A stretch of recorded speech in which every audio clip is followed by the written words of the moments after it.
Sam. ಅಲ್ಲ ಎಲ್ಲ clear ಆಯ್ತಾ ಪ್ರತಿಭಾ? ಆಯ್ತು. ಆಯ್ತು. ಈಗ ನನ್ನ ಅಕ್ಕನ ಟಾರ್ಗೆಟ್ ಮಾಡೋದು, ನನ್ನ ತಂದೆ ತಾಯಿನ ಟಾರ್ಗೆಟ್ ಮಾಡೋದು ನಿಮ್ ಕಡೆಯಿಂದ ಆಗಲ್ಲ ಅಂತ ನಾನು ಅನ್ಕೋತೀನಿ.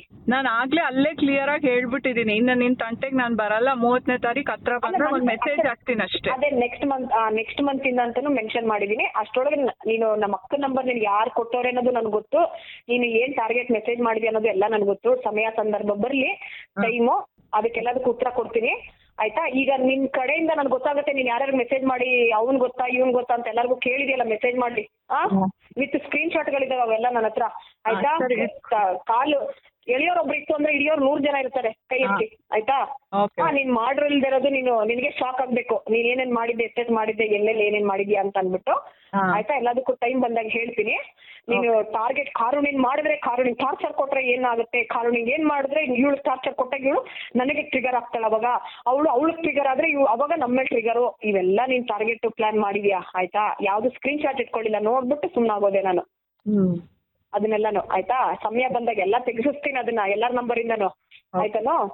ಓಕೆನಾ. ಇನ್ನೇನಾದ್ರೂ ನನ್ಗೆ ಗೊತ್ತಾಗುತ್ತೆ ನಮ್ಮ ಅಕ್ಕನಿಗೆ ನೀನು ವಿಚಾರಕ್ಕೆ ಸಂಬಂಧ ಇಲ್ದಿರೋರ ನಮ್ಮ ಅಕ್ಕನ ಟಾರ್ಗೆಟ್ ಮಾಡೋದು, ಅವಳೇ ಬಿಡಲ್ಲ ಬಿಡು ನಿಮ್ಮನ್ನ ಆಯ್ತಾ. ಇನ್ನೊಮ್ಮೆ ಕಿವಿಗ್ ಬಿತ್ತು ಅಂತ ಅಂದ್ರೆ ಗೊತ್ತಾಗುತ್ತೆ ಏನು ಎಲ್ಲಿ ಆನ್ಸರ್. ನೀನ್ ಹೆಂಗೆ ಹೋಗಿದ್ಯಾ ಅವರು ಅದೇ ತರ ಅದೇ ರೂಟಲ್ಲೇ ಬರ್ತಾರೆ. ಅವ್ರು ನೀನ್ ಯಾವ ರೂಟಲ್ಲಿ ಹೋಗಿದ್ಯಾ ಅದೇ ರೂಟಲ್ಲಿ ಬರ್ತಾರೆ. ಇದೆಲ್ಲ ತಲೆನಲ್ಲಿ ಇರ್ಲಿ. ಇನ್ನೊಬ್ರು ಜೀವನ ಜೊತೆ ಆಟ ಆಡೋದು ಅಷ್ಟು ಈಸಿ ಅಲ್ಲ ಟಾರ್ಗೆಟ್ ಮಾಡಿ ಆಟ ಆಡೋದು ಆಯ್ತಾ. ಸ್ವಲ್ಪ ತಲೆನಲ್ಲಿ ಇರ್ಲಿ. 2 ಲಕ್ಷ ನೀನ್ ಟ್ರಾನ್ಸ್ಫರ್ ಮಾಡ್ಬಿಟ್ಟು ಮೈಕ್ರೋ ಫೈನಾನ್ಸ್ ಬಡ್ಡಿ ಅಂತ ಕೇಳ್ಬಿಟ್ಟು ನೀನು ಅಲ್ಲೋಗಿ 3 ಲಕ್ಷ ಅಂತ ಹೇಳ್ತಿದ್ಯಾ.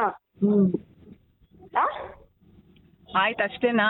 ಅಲ್ಲೇ ಹೇಳಿದೀನಿ ನಿನ್ ತಂಟೆಗೆ ಬರಲ್ಲ, ನೀನ್ ನನ್ ತಂಟೆಗೆ ಬರಬಾರ್ದು ಅಂತ. ಮತ್ತೆ ನಾನ್ ನಿನ್ ತಂಟೆಗಲ್ಲ 2 ಲಕ್ಷ 3 ಲಕ್ಷ ಅಂತ ಹೆಂಗಂದೆ ನೀನು ಬಡ್ಡಿ ಸೇರ್ತಿ.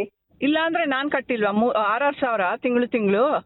ಅದನ್ನೇ ನಾನು ನಿನ್ ಮೆನ್ಷನ್ ಮಾಡಿದೆ. ನಿನ್ ಬಡ್ಡಿ ಅಂತ ನಾನು ಮೆನ್ಷನ್ ಮಾಡ್ತೀನಿ. ನಾನು ಏನಂದ್ರೆ ಫಸ್ಟ್ ನಿಮ್ದು 2 ಕೊಟ್ಟರೆ ತೀರಿಸ್ತೀನಿ ಪ್ರತಿಭಾ ಅಂತ ಹೇಳಿದ್ದೀನಿ ನಾನು ಆಯ್ತಾ.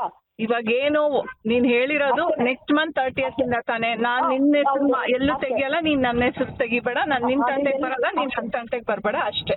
ಹೇಳಿ ಸ್ಯಾಮ್. ಅಲ್ಲ ಎಲ್ಲ ಕ್ಲಿಯರ್ ಆಯ್ತು. ಎಸ್, ಸಮೃದ್ಧಿ ರಾಮ್ ಕಾರುಣ್ಯ ರಾಮ್ ಅವರ ಸಹೋದರಿ. ಸಮೃದ್ಧಿ ರಾಮ್ ಮತ್ತು ಪ್ರತಿಭಾ ಶೆಟ್ಟಿ ಇಬ್ರು ಬಾಲ್ಯ ಸ್ನೇಹಿತರಂತೆ. ಸಮೃದ್ಧಿ ರಾಮ್ ಪ್ರತಿಭಾ ಶೆಟ್ಟಿ ಹತ್ರ 2 ಲಕ್ಷ ರೂಪಾಯಿ ಇಸ್ಕೊಂಡಿರ್ತಾರೆ. ವಾಪಸ್ ಕೊಡದೇ ಇರುವಾಗ ಪ್ರತಿಭಾ ಶೆಟ್ಟಿ ಈ ವಿಚಾರದಲ್ಲಿ ಸಮೃದ್ಧಿ ಅವರನ್ನ ಕಾಂಟ್ಯಾಕ್ಟ್ ಮಾಡೋದಕ್ಕೆ ಪ್ರಯತ್ನ ಪಡ್ತಾರೆ, ಆದರೆ ಅವ್ರ ದುಡ್ಡು ವಾಪಸ್ ಕೊಡಲ್ಲ. ಆ ಸಂದರ್ಭದಲ್ಲಿ ಕಾರುಣ್ಯ ರಾಮ್ ಅವರಿಗೆ ಸಮೃದ್ಧಿ ಶೆಟ್ಟಿ ಪ್ರತಿಭಾ ಶೆಟ್ಟಿ ಕಾಲ್ ಮಾಡಿ ನಿಮ್ಮ ತಂಗಿ ಈ ರೀತಿ ದುಡ್ಡು ಇಸ್ಕೊಂಡಿದ್ದಾರೆ ಅಂದಾಗ, ಇಲ್ಲ ಅವಳು ಬೆಟ್ಟಿಂಗ್ ದಂಧೆ ಮಾಡಿ ಭಾಳಷ್ಟು ದುಡ್ಡನ್ನು ಕಳೆದಿದ್ದಾಳೆ, ಈ ವಿಚಾರದಲ್ಲಿ ನಾನೇನು ಮಾಡೋಕ್ಕಾಗಲ್ಲ ಅಂತ ಹೇಳಿದ್ದಾರೆ.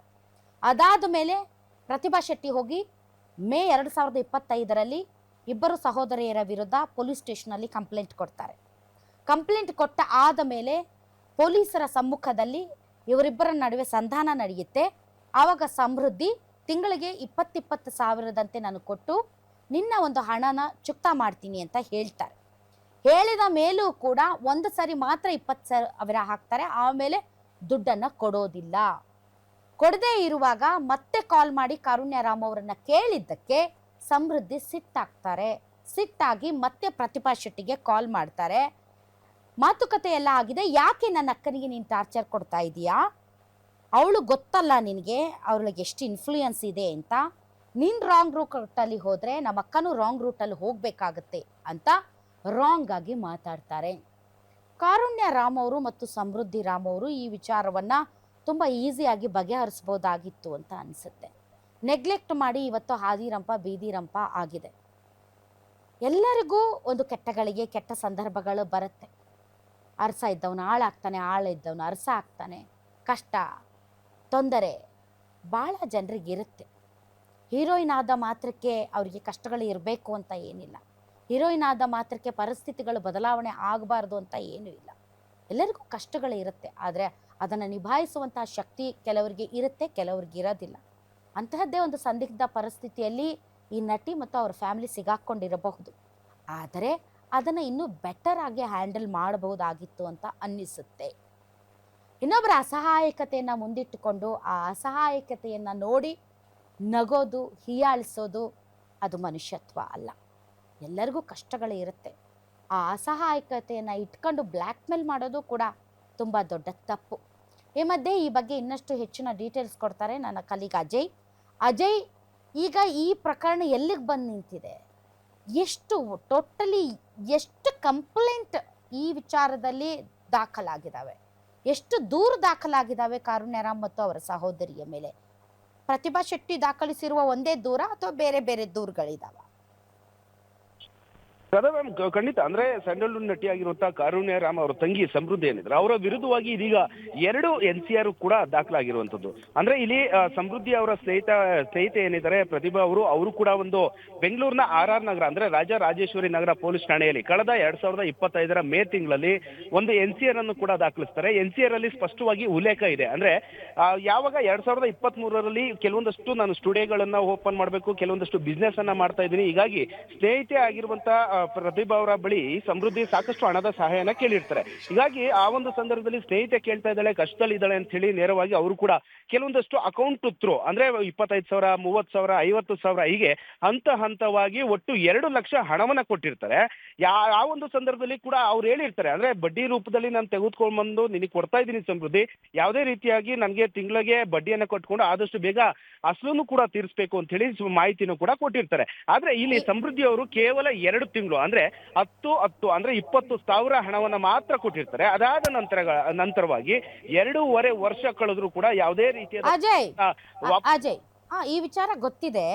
ಬಟ್ ಈಗ 2 ದೂರು ದಾಖಲಾಗಿದ್ದಾವೆ ಅಂತ ತಾವು ಹೇಳ್ತಾ ಇದ್ದೀರಿ. ಒಂದು ಪ್ರತಿಭಾ ಶೆಟ್ಟಿ ದೂರು ದಾಖಲು ಮಾಡಿರೋದು, ಇನ್ನೊಂದು ದೂರು ಯಾರು ದಾಖಲು ಮಾಡಿರೋದು? ಅದ ಮ್ಯಾಮ್ ಇಲ್ಲಿ ಮತ್ತೊಬ್ಬ ಸ್ನೇಹಿತ ಆತ ಕೂಡ ಕಪಿಲ್ ಅಂತ ಹೇಳಿ, ಆತ ಕೆಂಗೇರಿಯ ನಿವಾಸಿ. ಈಕೆ ಸಮೃದ್ಧಿ ಏನಿದ್ದಾಳೆ ಆಕೆ ಕೂಡ ಸಾಕಷ್ಟು ವರ್ಷಗಳಿಂದ ಪರಿಚಯ ಅಂತ ಹೇಳಲಾಗ್ತಾ ಇದೆ. ಆತ ಕೂಡ ಈಕೆ ಕೆಲವೊಂದಷ್ಟು ಸಹಾಯನ ಬೇಡ್ಕೊಂಡಿದ್ಲು. ಹೀಗಾಗಿ ಆತ ಕೂಡ 3 ಲಕ್ಷ ಹಣವನ್ನ ಜೊತೆಗೆ 1 ಲಕ್ಷ ನಗದು ರೂಪದಲ್ಲಿ ಕೊಟ್ಟಿದ್ದೀನಿ ಅಂತ ಹೇಳ್ಕೊಂತ ಇದ್ದಾನೆ. ಒಟ್ಟು 4 ಲಕ್ಷ ಹಣವನ್ನ ಸಮೃದ್ಧಿ ಅವರು ಪಡ್ಕೊಂಡಿದ್ರು. ಆದ್ರೆ 2 ತಿಂಗಳಲ್ಲಿ ಮಾತ್ರ ಸ್ವಲ್ಪ ಹಣವನ್ನ ಕೊಟ್ಟಿರುವಂತ ಸಮೃದ್ಧಿ ಏನಿದ್ದಾರೆ, ಅದಾದ ನಂತರವಾಗಿ ಇದೇ ಕಪಿಲ್ ಫೋನ್ ಮಾಡಿದಂತ ಸಂದರ್ಭದಲ್ಲಿ ಯಾವುದೇ ರೀತಿಯಾದಂತ ರೆಸ್ಪಾನ್ಸ್ ಅನ್ನ ಮಾಡಲ್ಲ. ಹೀಗಾಗಿ ಆತ ಕೂಡ ಕಳೆದ 2020 ಅಂದ್ರೆ ಇವಾಗ 5 ಲಕ್ಷಕ್ಕೆ ಇವ್ರು ಹೇಳ್ತಾ ಇರೋದು 3.5 ಕೋಟಿ ರೂಪಾಯಿ ಹಣ ಕಳೆದಿದ್ದಾರೆ ಬೆಟ್ಟಿಂಗ್ ಅಲ್ಲಿ ಅಂತ. 3.5 ಕೋಟಿ ರೂಪಾಯಿ ಹಣ ಕಳೆದಿದ್ದಾರೆ ಸಮೃದ್ಧಿ ಬೆಟ್ಟಿಂಗ್ ಆ್ಯಪ್ಗಳ ಮುಖಾಂತರ ಅಂತ ಕಾರುಣ್ಯ ಅವ್ರು ಹೇಳ್ತಾ ಇರೋದು. ಬಟ್ ಈಗ ಕೇಸ್ ದಾಖಲಾಗಿರೋದು ಕೇವಲ 4 ಲಕ್ಷ ರೂಪಾಯಿಗ. ಅದ ಮ್ಯಾಮ್ ಖಂಡಿತ. ಅಂದ್ರೆ ಒಂದು ಕಪಿಲ್ ಅವರ ಬಳಿ 4 ಲಕ್ಷ ಹಣವನ್ನ ತೆಗೆದುಕೊಂಡಿದ್ರೆ ಬಡ್ಡಿ ರೂಪದಲ್ಲಿ, ಅದೇ ರೀತಿಯಾಗಿ ಪ್ರತಿಭಾ ಅವರ ಬಳಿ ಕೂಡ 3 ಲಕ್ಷ ಅಂದ್ರೆ 2 ಲಕ್ಷ ಪಡ್ಕೊಂಡಿದ್ರೆ 3 ಲಕ್ಷ ಆಲ್ಮೋಸ್ಟ್ ಒಂದು ಇಂಟ್ರೆಸ್ಟ್ ಸೇರಿಸಿ 3 ಲಕ್ಷ ಆಗುತ್ತೆ. ಆದ್ರೆ ಇದುವರೆಗೂ ಕೂಡ ಕಾರುಣ್ಯರಾಮ್ ಕೂಡ ಹೇಳ್ತಾ ಇದ್ರು ಲಕ್ಷ ಕಳೆದಿದ್ದಾರೆ, 3.5 ಕೋಟಿ ಕಳೆದಿದ್ದಾಳೆ, 25 ಲಕ್ಷ ಹಣವನ್ನ ಕಳೆದಿದ್ದಾಳೆ, ಮನೆಯಲ್ಲಿ ಇರುವಂತಹ ಚಿನ್ನಾಭರಣವನ್ನು ಕೂಡ ಬಳಸ್ಕೊಂಡಿದ್ದಾಳೆ, ಈ ರೀತಿಯಾಗಿ ಆನ್ಲೈನ್ ಬೆಟ್ಟಿಂಗ್ ನಲ್ಲಿ ಕಳ್ಕೊಂಡಿರುವಂತ ಹಣ ಅಂತ ಹೇಳಿ ಕಾರುಣ್ಯರಾಮ್ ಕೂಡ ಸಾಕಷ್ಟು ಆರೋಪವನ್ನ ಮಾಡಿದ್ರು. ಅವ್ರ CCBಯಲ್ಲಿ ಕೂಡ ಪ್ರತಿಭಾ ಸೇರಿದಂತೆ ಒಟ್ಟು 5 ಜನ ವಿರುದ್ಧವಾಗಿ ಕೂಡ ಒಂದು NCR ಕೂಡ ಅಲ್ಲೂ ಕೂಡ ದಾಖಲಿಸಿದ್ದಾರೆ.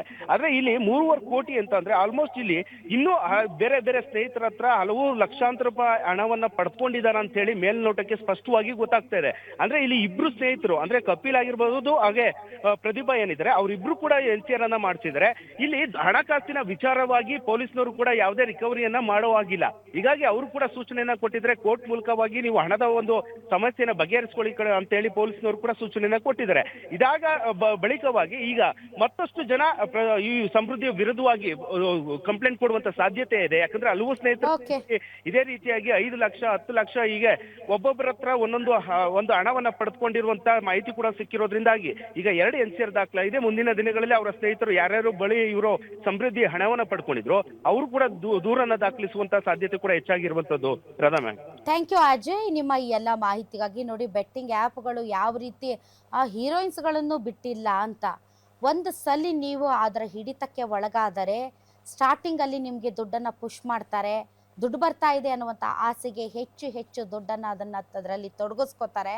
ಇದು ನಿಜಕ್ಕೂ ಕೂಡ ಬಹಳ ದೊಡ್ಡ ದಂಧೆ. ಹಾಗಾಗಿನೇ ಸರ್ಕಾರಗಳು ಇಂತಹ ಬೆಟ್ಟಿಂಗ್ ಆ್ಯಪ್ಗಳನ್ನು ಬ್ಯಾನ್ ಮಾಡಿದ್ದಾರೆ.